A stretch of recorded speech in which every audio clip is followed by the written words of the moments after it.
Charles II became King of Spain at only 3 years old when his father died in 1665. He would be the last Spanish ruler of the Habsburg dynasty and perhaps the most inbred Habsburg ever to live. Charles was a tragic result of generations of inbreeding within his family, his parents, for example, being uncle and niece respectively. This left Charles with numerous physical and mental disabilities. Contemporaries state that Charles suffered from a severe so-called Habsburg jaw to the point where he had troubles eating. Despite marrying 2 times, Charles was most likely unable to produce children. His death in 1700 therefore ended the Habsburg rule in Spain and started the War of Spanish Succession. As we will look into Charles II's family tree, we will untangle the relationship between his ancestors and discover their lives. To start off this video, we will look at his parents. Charles's father was Philip IV of Spain, who was born in 1605. At 10 years old, he was married to Elizabeth of France. Philip succeeded to the Spanish and Portuguese throne shortly before his 16th birthday. Most of his 44-year-long reign was marked by the 30 Years' War. Philip and his wife Elizabeth had a total of 10 children, but only 2 of them survived infancy. When his wife died in 1644 and his only son in 1646, Philip married his 14-year-old niece Maria Anna of Austria.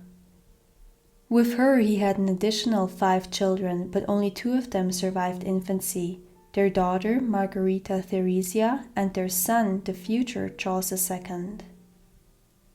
Mariana was the daughter of Ferdinand III, Holy Roman Emperor, and Philip's sister, also named Mariana.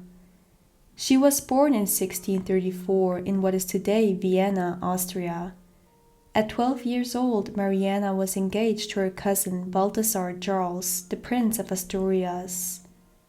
But when he died in 1646, his widowed father, Mariana's uncle, decided to take his niece as his next wife.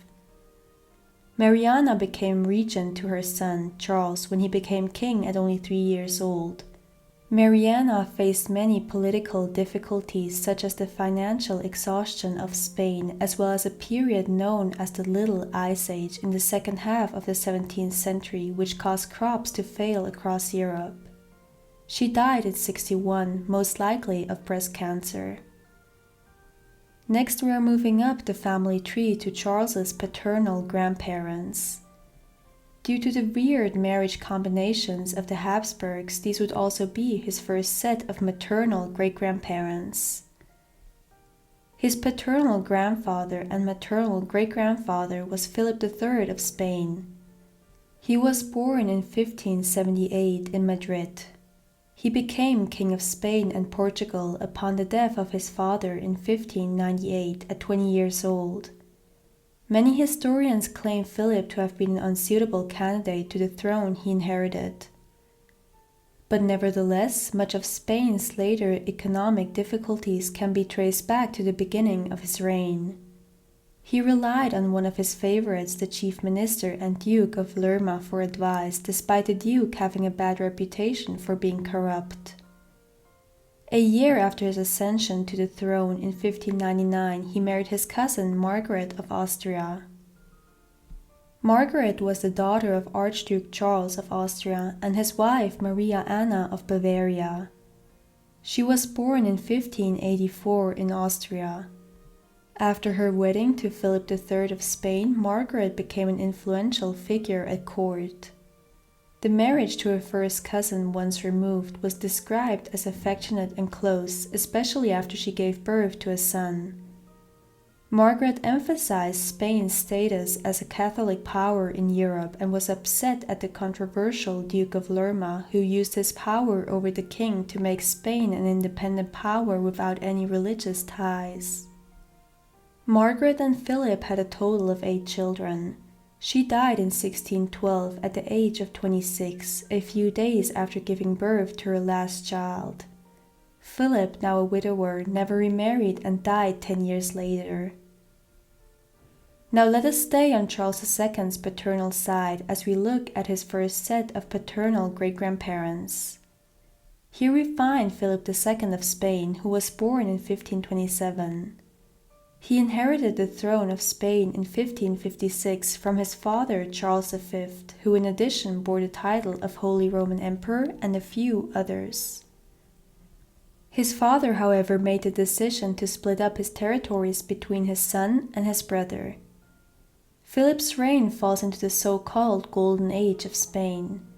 He was deeply religious and defended the Catholic faith in Europe against the rising Ottoman Empire and the Reformation which took place during this time. Philip married 4 times. It was only through his 4th marriage to his niece Anna of Austria that he received his future successor, Philip III.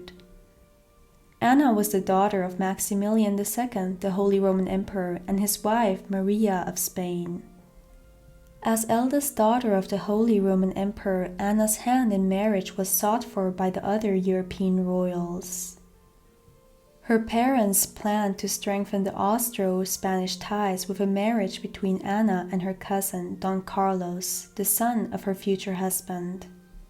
However, Carlos died in 1568.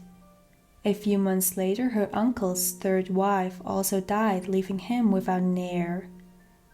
Anna's engagement to her uncle was announced in 1569. A year later, the marriage followed. Despite being uncle and niece, the marriage turned out to be a happy one. The couple was similar in character and would often see each other.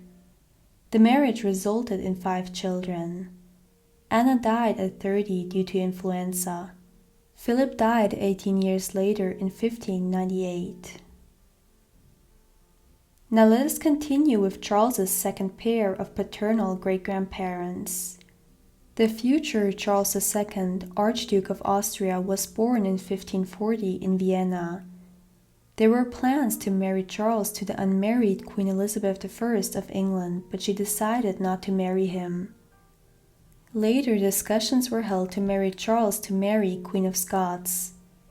Charles succeeded his father as Archduke of Inner Austria in 1564 and was known to have been deeply religious, supporting the Counter-Reformation. In 1571, Charles married his niece, Maria Anna of Bavaria. Maria Anna was born in 1551 in Munich. At 20, she was married to her uncle in order to strengthen the ties between Austria and Bavaria. Just like Charles, Maria Anna was also deeply religious, and their marriage was described as good. The couple had 15 children in 18 years, and 13 of them survived to adulthood. Maria Anna was widowed in 1590, but remained an important figure at court as advisor of her son. She died in 1608. As we covered Charles's paternal side of the family, we are continuing with his maternal grandparents. The future Ferdinand III was born in 1608. At 29, he succeeded his father as Holy Roman Emperor. At his ascension, his empire was still fighting in the 30 Years' War. Ferdinand wished to end the war as quickly as possible and issued new policies therefore. In 1631, he married his first cousin, Maria Anna of Spain. Maria Anna was the daughter of Philip III of Spain and his wife Margaret of Austria, whom we covered earlier in this video. She was born in 1606 in Spain. At first, a possible marriage between Maria Anna and Charles I of England was discussed, but he later married a French princess. After a long period of negotiations, it was decided that Maria Anna should marry Ferdinand. She left Spain in December 1629 and arrived in Austria in January 1631 due to complications en route to her new country. 6 years after the negotiations began, the couple was finally married now. Their relationship was described as happy and resulted in 6 children. She died in 1639 while pregnant with her 6th child, who was pulled alive out of her womb. Ferdinand married 2 more times and died in 1657. Now, due to the almost reef-like family tree of Charles, we already covered his first pair of maternal great-grandparents, Philip III, and Margaret of Austria, as those were also his paternal grandparents. So we are now approaching the end of this video as we look at his second pair of maternal great-grandparents. Ferdinand was born in 1578 in today Austria. At only 11 years old, his father passed away and he inherited his provinces. As he was a minor, his cousin, the then Holy Roman Emperor, appointed regents for his lands. At 18, he took over the control of his territory. In 1619, Ferdinand was elected Holy Roman Emperor. 2 days before he became the Holy Roman Emperor, Ferdinand, who was also King of Bohemia, was deposed. His deposition as King of Bohemia would lay the foundation for the 30 Years' War. In 1600, Ferdinand married Maria Anna of Bavaria. Maria Anna was the daughter of the Duke of Bavaria and was born in 1574. The marriage between her and Ferdinand reaffirmed the alliance between the House of Habsburg and the House of Wittelsbach. As his wife, she did not meddle in politics and lived in the shadow of her husband. Together, the couple had 7 children. Maria Anna died in 1616 before her husband became Holy Roman Emperor. Ferdinand outlived her by 21 years, dying in 1637.